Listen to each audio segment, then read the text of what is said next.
Hello student,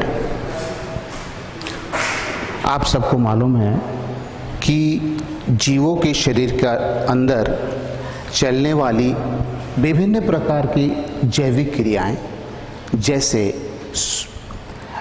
रुधिर परिसंचरण, पाचन की क्रिया, उत्सर्जन की क्रिया, इन क्रियाओं को होने के लिए ऊर्जा की आवश्यकता होती है। यह ऊर्जा प्रकाश संश्लेषण क्रिया से प्राप्त जो भोज्य पदार्थ होते हैं, भोज्य पदार्थ के रूप में कार्बोहाइड्रेट,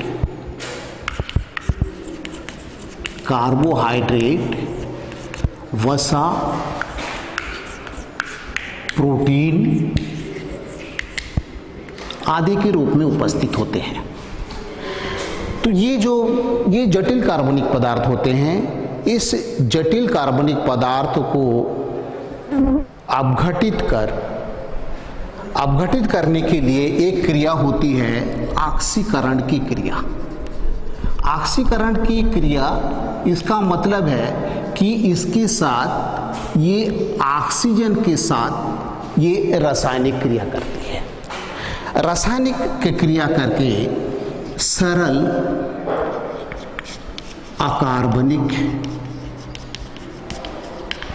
सरल अकार्बनिक पदार्थों का निर्माण कर देते हैं। अर्थात यदि हम कार्बोहाइड्रेट को लें तो ये सरल अकार्बनिक पदार्थ के रूप में कार्बन डाइऑक्साइड, पानी और ऊर्जा का निर्माण करते हैं। इसी ऊर्जा की सहायता से जीव अपने विभिन्न प्रकार के जैविक क्रियाओं को ये संपन्न करते हैं। अब हम ये देखें कि श्वसन क्रिया आखिर है क्या चीज़। ये जीवों के लिए एक अनिवार्य क्रिया है जिसमें जटिल कार्बनिक पदार्थों को पूर्ण या आंशिक रूप से ऑक्सीजन की उपस्थिति में विघटित करके सरल अकार्बनिक पदार्थ के निर्माण के साथ साथ ऊर्जा का निर्माण करते हैं। ये जो निर्मित ऊर्जा है, इस ऊर्जा का संचय किस प्रकार से होता है? ऊर्जा का संचय, आपको ये पता होगा कि कोशिकाओं के अंदर नाभिक के चारों ओर उपस्थित जो जीवद्रव्य होते हैं, उस जीवद्रव्य में एक अंग होते हैं जिसे हम कहते हैं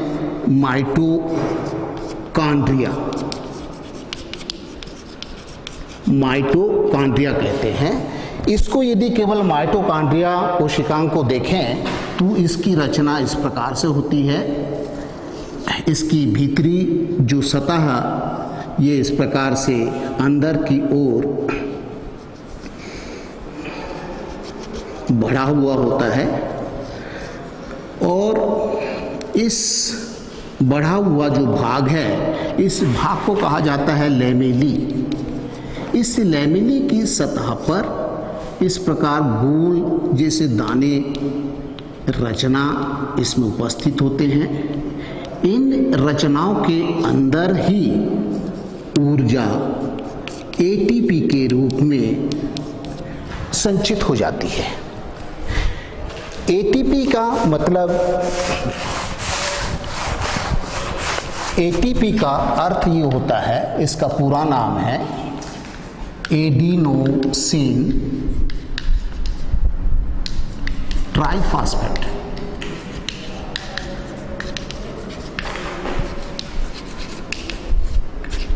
एडिनोसिन ट्राइफॉस्फेट। अब एटीपी के संरचना के बारे में थोड़ा सा जानकारी लें। कभी कभी एग्जाम में पूछ देते हैं कि एटीपी पर संक्षिप्त टिप्पणी लिखिए। तो एटीपी जो है एडिनोसिन ट्राइफॉस्फेट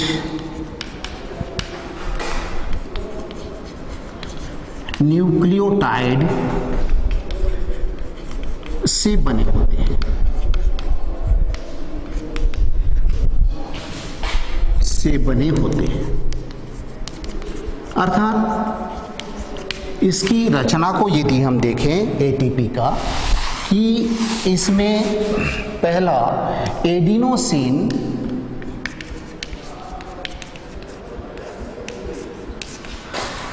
के नाइट्रोजन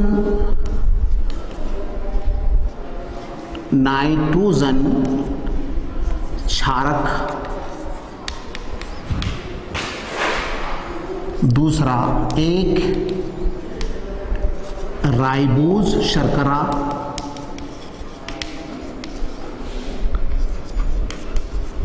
तथा 3 फास्फोरिक अम्ल का समूह से बने होते हैं। जीवों की कोशिका के लिए एटीपी कई प्रकार के कार्य करते हैं। अब हम देखें कि एटीपी के कौन कौन से कार्य हैं।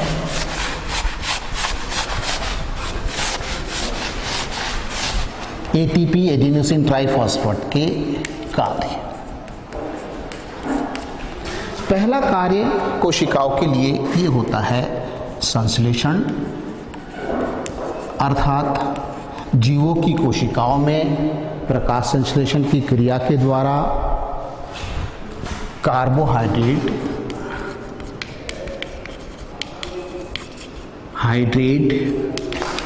वसा, प्रोटीन आदि का निर्माण होता है। तो इस कार्बनिक पदार्थों का निर्माण के लिए ऊर्जा एटीपी ही प्रदान करते हैं। एटीपी से ऊर्जा प्राप्त करने के पश्चात ही ये सब जटिल कार्बनिक पदार्थ का कोशिकाओं के अंदर निर्माण होता है। दूसरा है ऊष्मा का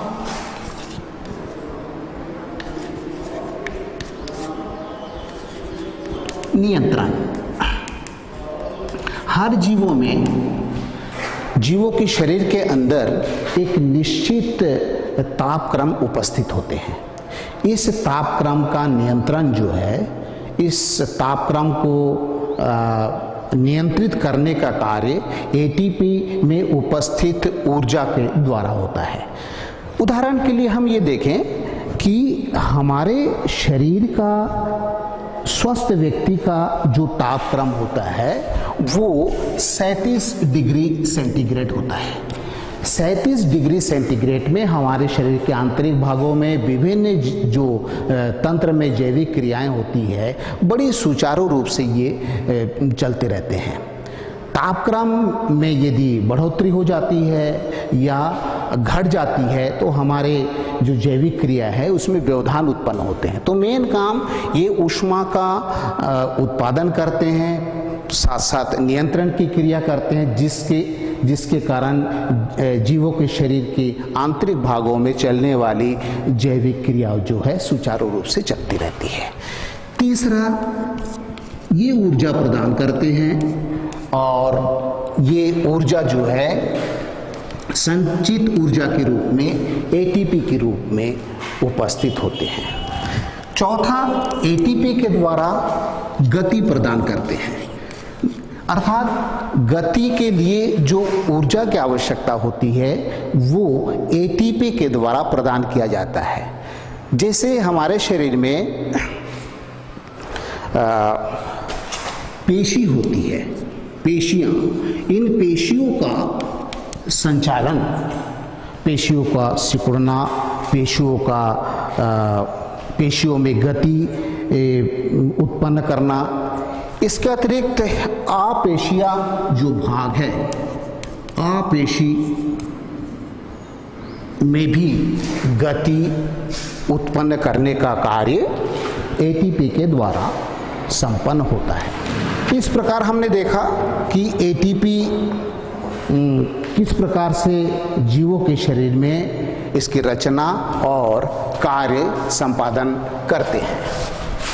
इसके बाद हम देखें कि जीवों की कोशिकाओं में जो जैव रासायनिक क्रियाएं चलती है वो किस प्रकार के होते हैं? जीवों के शरीर में, जीवों के शरीर में जैव रासायनिक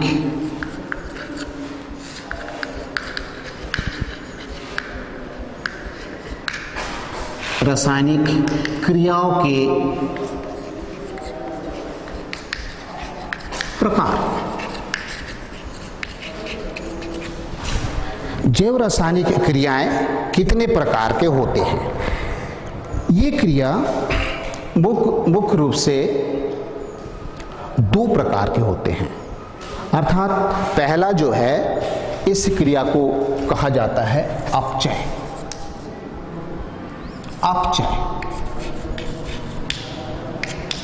अपचय इसको अंग्रेजी में कहा जाता है कैटाबोलिज्म।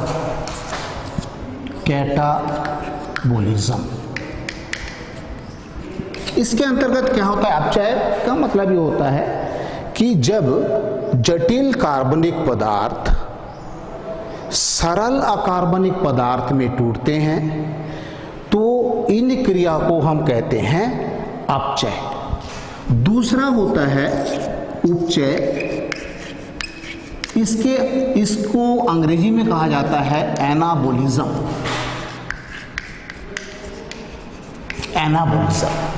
इसके अंतर्गत ये है कि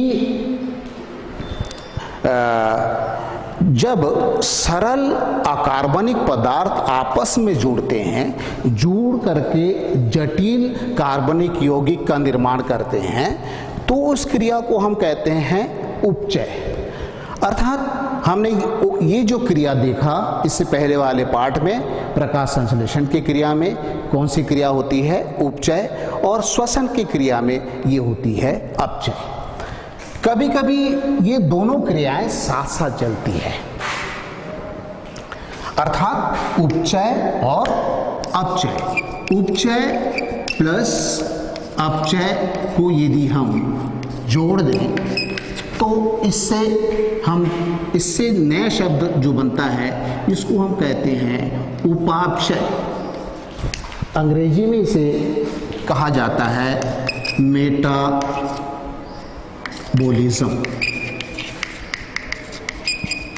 अंग्रेजी में इसे कहा जाता है मेटाबोलिज्म। इसके पश्चात हम देखें कि विभिन्न प्रकार के जीवों में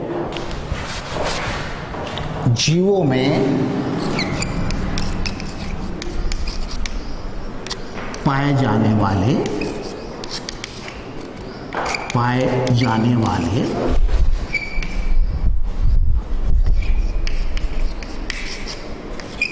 श्वसन अंग। विभिन्न प्रकार के जीवों में कौन कौन से श्वसन अंग पाए जाते हैं और इसके द्वारा श्वसन की क्रिया किस प्रकार से संपादन होता है? सबसे पहले हम देखें कि एक कोशिकीय जीवों में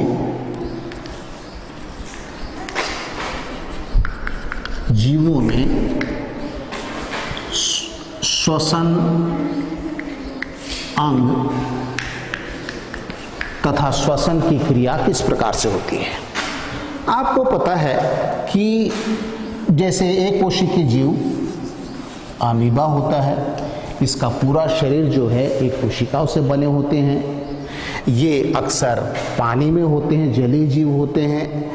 तो जल में घुले हुए ऑक्सीजन को कोशिका झिल्ली के माध्यम से यहाँ एक क्रिया होती है, इसको हम कहते हैं परासरण। परासरण क्रिया के माध्यम से ऑक्सीजन को शरीर के अंदर लेते हैं। शरीर के अंदर ऑक्सीकरण की क्रिया होती है जिससे कार्बन डाइऑक्साइड और पानी का निर्माण होता है और कार्बन डाइऑक्साइड का निष्कासन फिर से परासरण क्रिया के माध्यम से शरीर से बाहर पानी में छोड़ दिया जाता है बहुत ही सरल जीव है। इस एक कोशिकीय जीव में इसमें किसी भी प्रकार के विशेष रूप से इसमें श्वसन के अंग इसमें विकसित नहीं होते हैं। दूसरा हम देखें कि सरल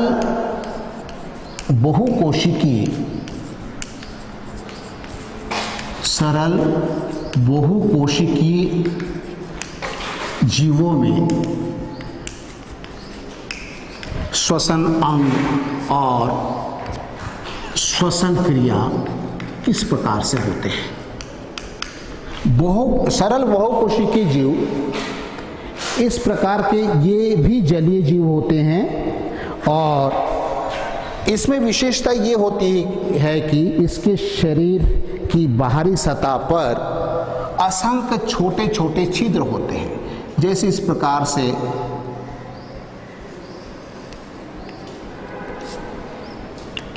जीव है जो जल के अंदर होते हैं, इस छोटे छोटे छिद्र इसमें होते हैं और इस छिद्र को कहा जाता है आस्टिया। इस आस्टिया नामक छिद्र से जल में घुले हुए ऑक्सीजन को शरीर के अंदर लेते हैं और ऑक्सीकरण क्रिया के पश्चात शरीर के अंदर बना जो कार्बन डाइऑक्साइड है आस्टिया नामक छिद्र के माध्यम से जल में छोड़ दिया जाता है। ये जो चित्र है इस चित्र का नाम है स्पंज।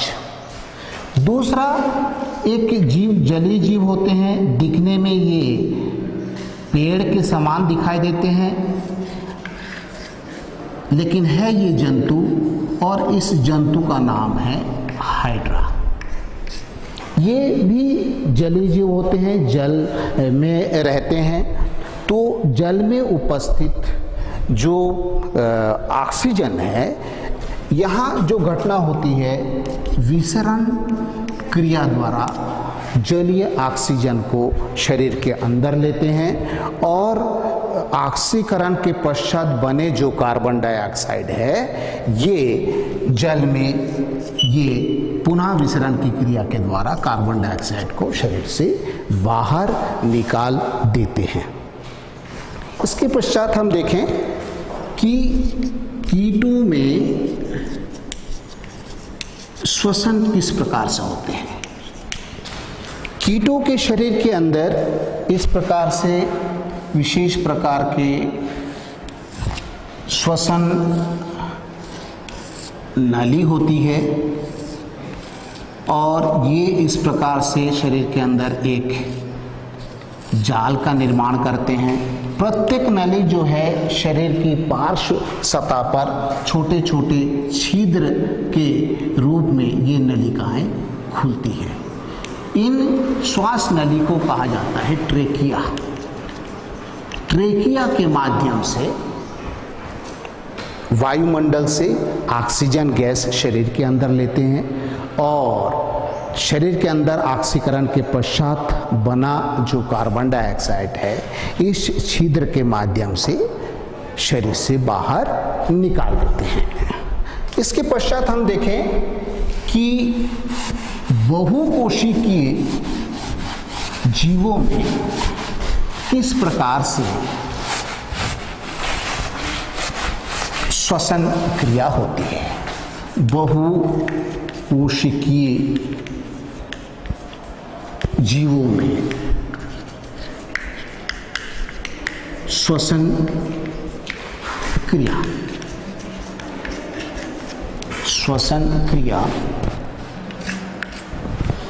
इसके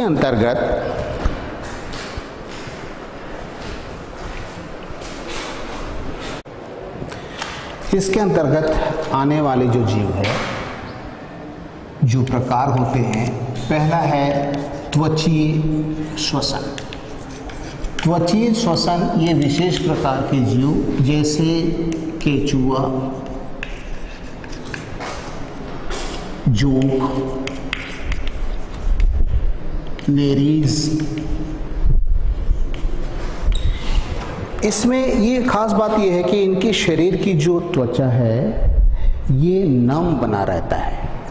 नम, इसमें नमी होने से ये जल में या वायु से सीधे वायुमंडल के संपर्क में होते हैं और संपर्क में होने से वायुमंडल में उपस्थित ऑक्सीजन इसकी त्वचा के माध्यम से शरीर की कोशिकाओं में जाती है और ऑक्सीकरण क्रिया के पश्चात बने जो कार्बन डाइऑक्साइड है त्वचा के माध्यम से ही विसरण क्रिया के द्वारा पानी में या वायुमंडल में इसे छोड़ दिया जाता है। दूसरा जो बहुकोशिकी जो श्वसन होता है, इस श्वसन को हम कहते हैं क्लोमो द्वारा या क्लोम द्वारा। क्लोम अंग्रेजी में इसको कहा जाता है गिल्स। ये खास करके जलीय पौधे में होते हैं। कुछ जलीय पौधे में ये क्लोम या गिल्स जो है, आपने कंघी देखा होगा, कंघी में जैसे दांते होते हैं इस प्रकार की संरचना होती है और इन रचनाओं के अंदर रुधिर कोशिकाओं का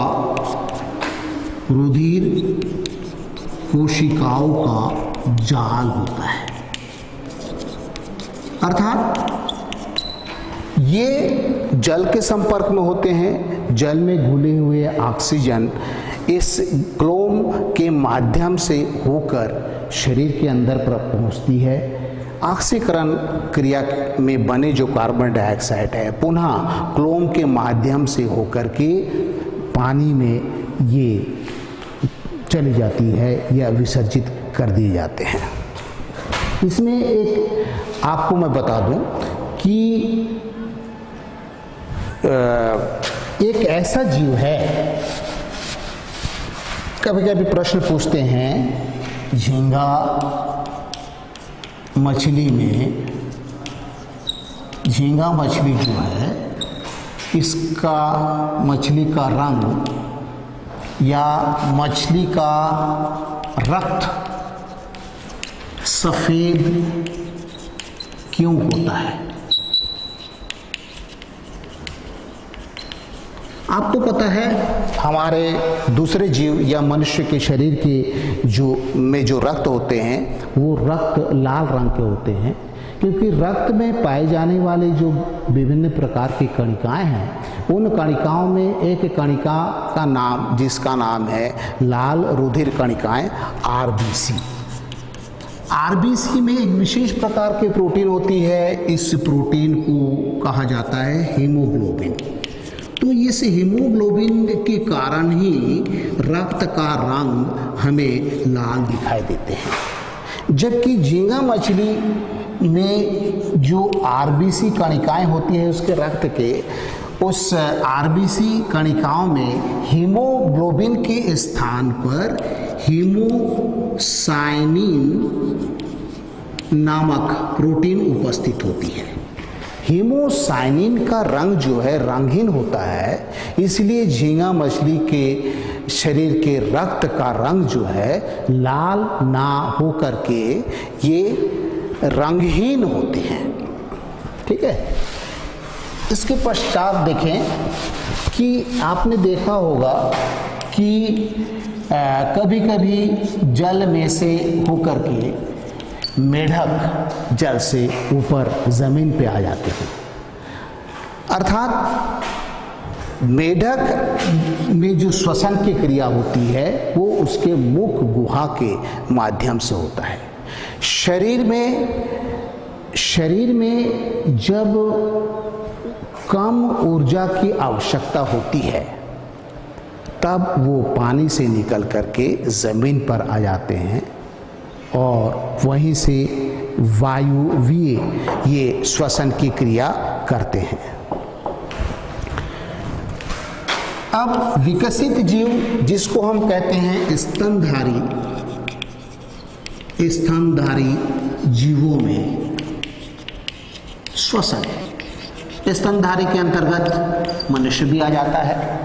हमारे शरीर को यदि हम देखें, हमारे शरीर के भीतरी भाग में हृदय होते हैं और हृदय के इस प्रकार हृदय की रचना होती है और हृदय के दोनों ओर थैलानुमा इस प्रकार से रचनाएं होती हैं जिसको हम कहते हैं फेफड़ा। ठीक है, इस जीवों में श्वसन अंग जो है विशेष प्रकार के विकसित होते हैं और इस विकसित होने के कारण श्वसन क्रिया को संपन्न कराने के लिए एक तंत्र विकसित होता है जिसको हम कहते हैं श्वसन तंत्र। चूंकि ये इसमें गैसों का जो आदान प्रदान होता है ये फेफड़ों के द्वारा होता है, इसीलिए इस प्रकार के श्वसन को हम कहते हैं फुफ्फुसीय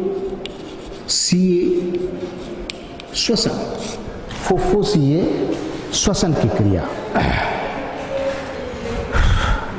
आपको ये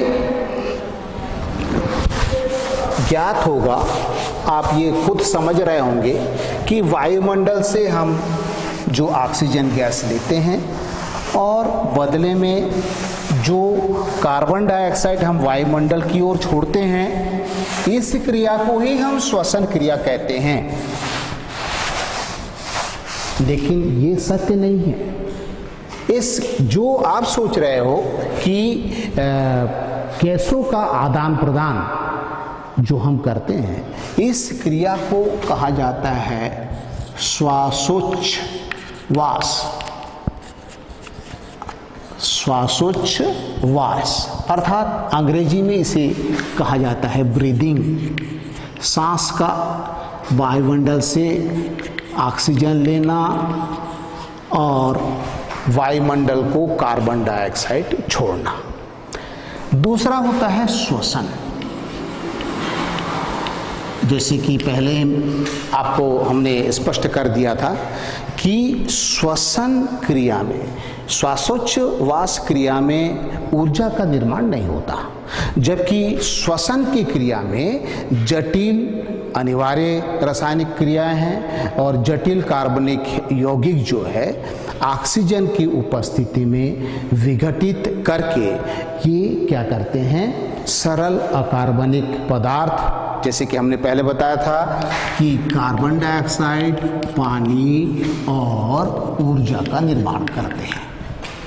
अब हम देखें इसको, यदि हम रासायनिक समीकरण के रूप में देखें कि श्वसन की क्रिया में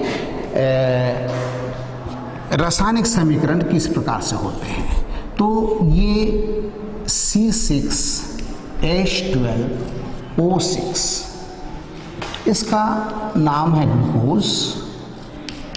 ग्लूकोज जब 6 अणु ऑक्सीजन के साथ रासायनिक क्रिया करती है तो इससे 6 अणु कार्बन डाइऑक्साइड, 12 अणु पानी और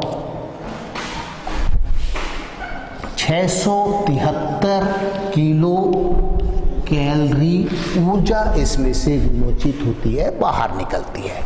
673 किलो ऊर्जा जो है ये 38 ATP के बराबर होते हैं।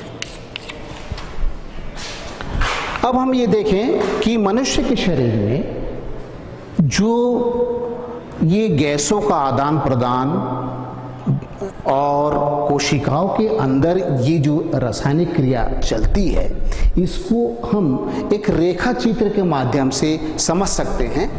इसको देखिएगा, जैसे ये हुआ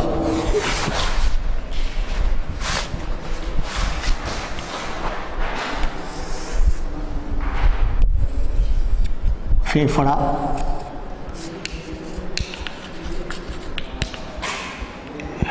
नासिका रंध्र के माध्यम से ऑक्सीजन गैस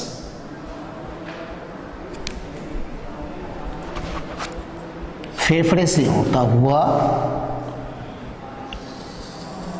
रुधिर परिसंचरण तंत्र में पहुंचती है।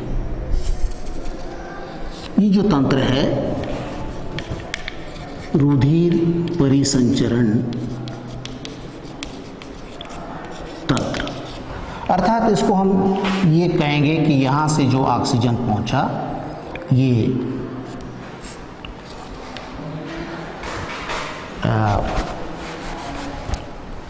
उत्तक से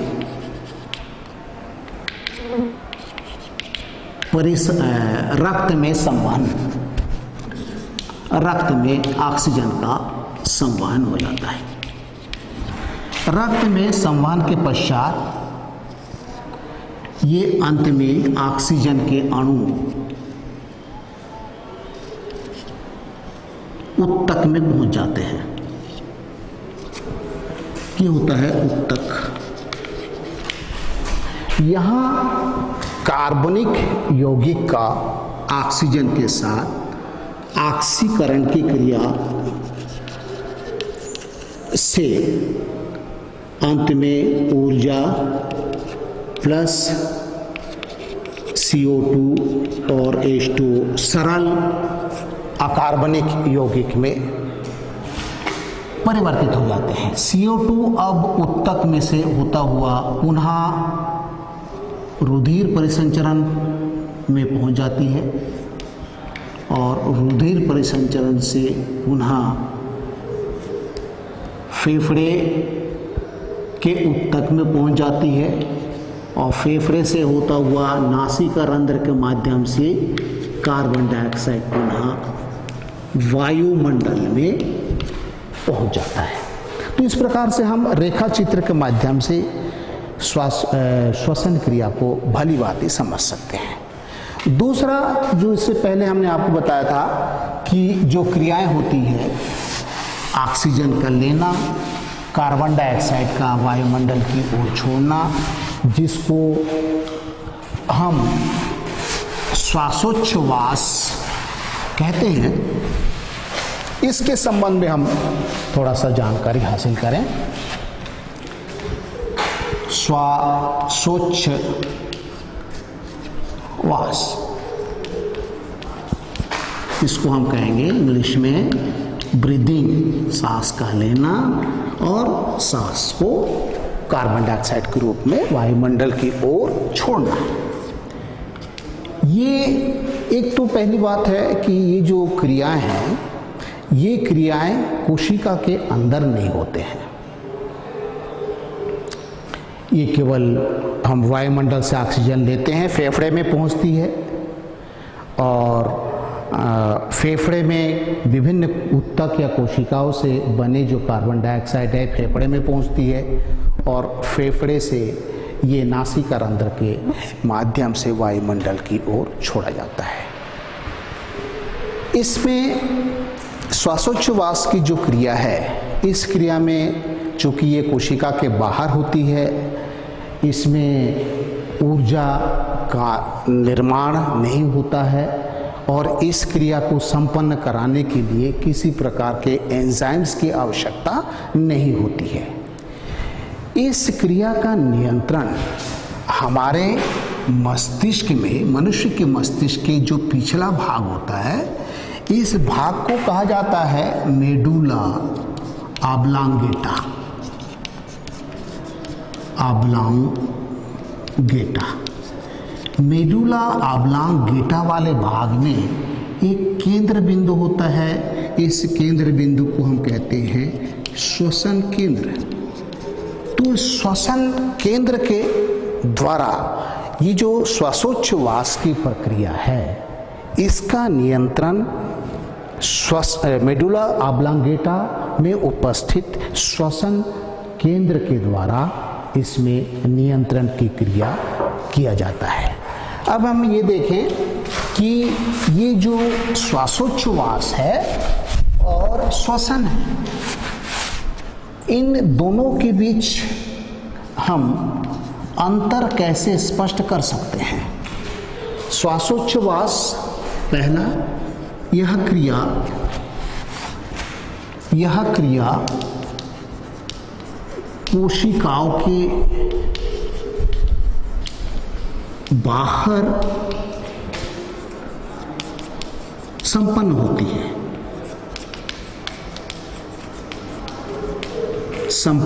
है, जबकि श्वसन क्रिया कोशिकाओं के अंदर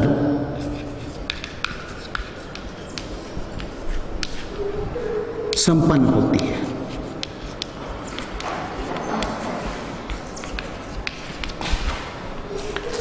दूसरा,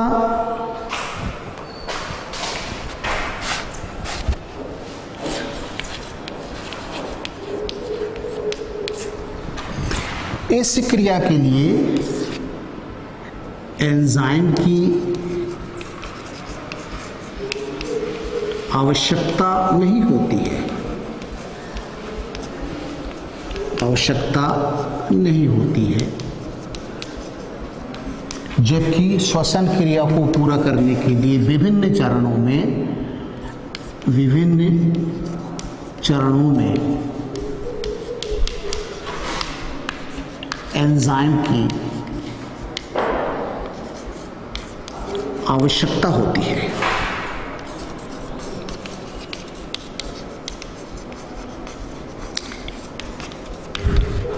इसमें हम ये देखें कि श्वासोच्छ्वास क्रिया में ऑक्सीजन तथा कार्बन डाइऑक्साइड गैसों का आदान प्रदान होता है, जबकि श्वसन में कोशिकाओं में श्वसन आधार का ऑक्सीकरण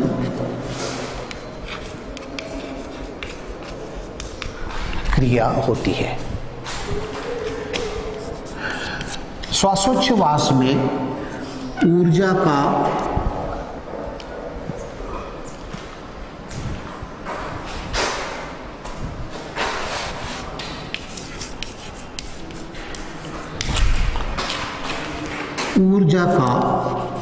निर्माण नहीं होता है,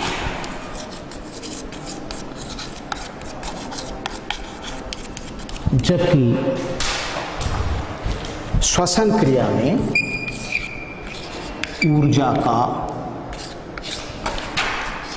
निर्माण होता है।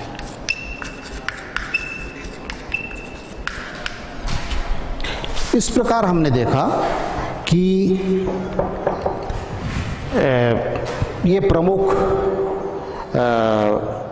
अंतर श्वासोच्छ्वास और श्वसन के बीच है। एक अंतर और है, इसको हम आपको बता देते हैं कि श्वासोच्छ्वास जो क्रिया है, यह क्रिया कोशिका के बाहर यांत्रिक क्रिया होती है,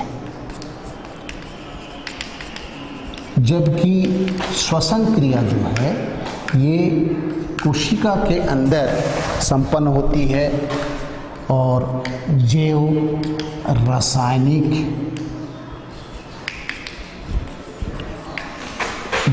रासायनिक क्रिया इसे कहलाता है, क्रिया होती है।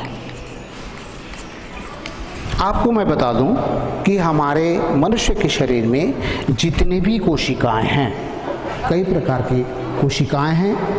इन कोशिकाओं, समस्त कोशिकाओं में श्वसन की क्रिया संपन्न होती है।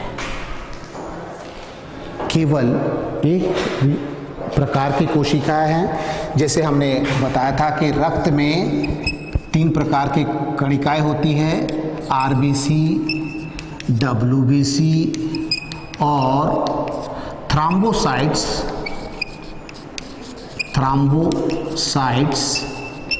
इन कणिकाओं में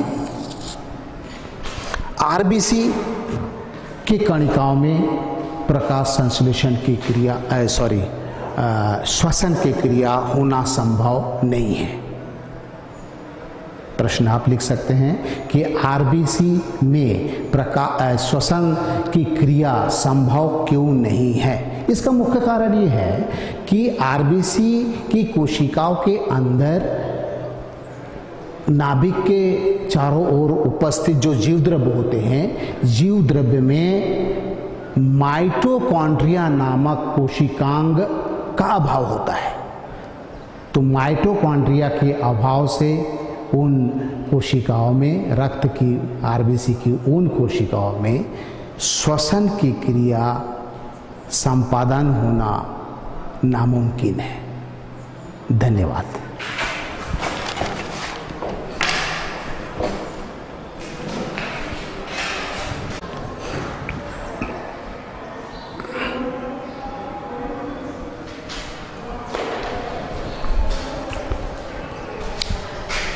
बच्चों, श्वसन की चैप्टर में जब हम एटीपी के संबंध में पढ़ रहे थे, एटीपी, इसका पूरा नाम बताते समय मेरे द्वारा एडिनो शुरू में बताया गया था न्यूक्लियोटाइड। इसका न्यूक्लियोटाइड के स्थान पर इसको मेरे द्वारा न्यूक्लियोटाइड ट्राइफॉस्फेट भूलवश बताया गया था। इसका सही नाम न्यूक्लियोटाइड के स्थान पर हमको लिखना है एडिनोसिन ट्राइफॉस्फेट।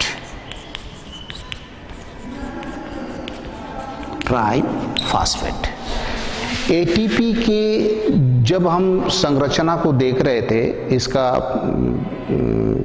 अंदर क्या होते हैं, तो मेरे द्वारा एडिनोसिन के नाइट्रोजन क्षार बताया गया था। ये मेरे से त्रुटि हो गई है ना। तो एडिनोसिन के स्थान पर इसको हमें लिखना है एडिनिन नाइट्रोजन क्षार। एडिनिन नाइट्रोजन क्षार जो है ये आपस में जुड़ करके एटीपी का अणु का निर्माण करते हैं। हमने कोशिका का जो ऊर्जा घर है जिसको हम कहते हैं माइटोकॉन्ड्रिया, इसका चित्र बनाते समय इसके आंतरिक भागों में की रचना जो है अंदर की ओर उभरा हुआ रहता है और इस उभरे हुए भाग में इस प्रकार दाने जैसी रचना जिसको हम कहते हैं ग्रेना होते हैं। तो ये उस उभरे हुए भाग जो माइटोकॉन्ड्रिया के अंदर होते हैं, इसको हमने भूलवश लेमिली बताया था। लेमिली के स्थान पर इसको हमें सुधार करके लिखना है क्रिस्टी। लेमिली के स्थान पर इसे हमें क्रिस्टी के रूप में संशोधित कर लेना है। श्वसन की प्रक्रिया में हमने आपको बताया था भोजन का विघटन होता है। भोजन को हम मेरे द्वारा एक शब्द और जोड़ा जाना था जो नहीं हो पाया था त्रुटिवश, श्वसन आधार। इसको सुधार लें। श्वसन आधार का ऑक्सीकरण की क्रिया से अंत में ऊर्जा विमुक्त होती है, ऊर्जा बाहर निकलती है।